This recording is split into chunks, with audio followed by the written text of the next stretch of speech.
Seorang pelajar mendakwa dirinya menjadi mangsa rogol gurunya di tempat letak kereta terbuka sebuah kompleks beli belah di Pesaran Bayan Indah, Pulau Pinang.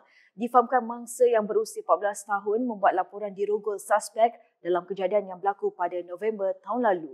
Susulan laporan yang dibuat, seorang guru sekolah menengah di Seberang Perai direman selama 4 hari bagi membantu siasatan. Perintah reman terhadap suspek berusia 32 tahun itu dikeluarkan Magistrate Chia Hiu Ting bermula hari ini sehingga 6 Oktober depan bagi membolehkan pihak polis menjalankan siasatan mengikut Seksyen 376-2 Kanun Keseksaan. Terdahulu suspek yang memakai baju t-shirt lengan panjang berwarna kuning serta berseluar sukan itu tiba di mahkamah pada jam 8.14 pagi dengan diiringi polis. Malaysia Gazette difahamkan suspek menyerah diri di Ibu Pejabat Polis Daerah IPD Barat Daya selepas mangsa yang juga pelajar di sekolah sama membuat laporan berhubung kejadian.